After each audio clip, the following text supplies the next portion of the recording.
Yeah, and there are definitely some mixed feelings out there. So here we're along Estrella and University Avenue, and this is part of this project. Now, construction is expected to last a couple of years. I talked to some people in this neighborhood, and here's what they told me. Bike lanes can be good for the community, and they have also a negative effect on the parking and sometimes the amount of flow of traffic. We still need the street parking as well because the parking lot is never big enough as business grows, hopefully. My concern is the accident that's going to be happen here, either from our customers or from the pedestrians or the bike lane people.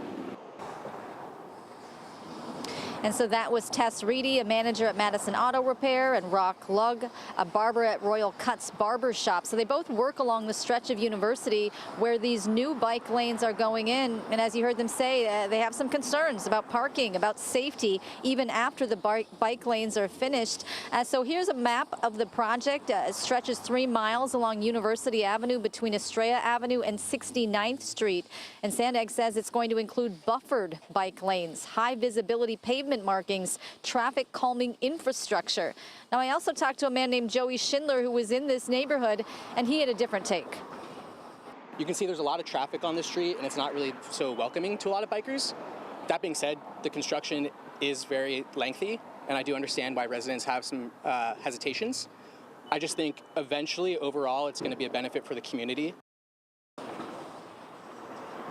And so keep in mind, this project is part of a much larger project, a regional project that eventually these bike lanes, when they are finished, will connect with other communities, other bike lanes in spots like North Park as well as Normal Heights. Now, the price tag on this, $44.5 million, and it's being paid for with state, local, and federal funding.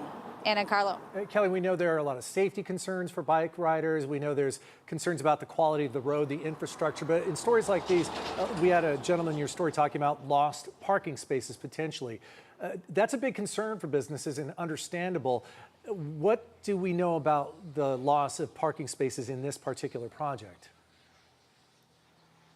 Yeah, and that was something I asked today. I was told that 20 parking spaces within this 3-mile stretch will be lost. But at the same time, I'll say driving the stretch of University Avenue, there's a lot of strip malls with smaller parking lots off of them. So will this community be as affected as North Park was when the bike lanes went in? Possibly not, but it's something we're just going to have to wait and see. Yeah, it's a lot of growing pains, especially as construction gets going. Kelly has it all. Thank you for that report.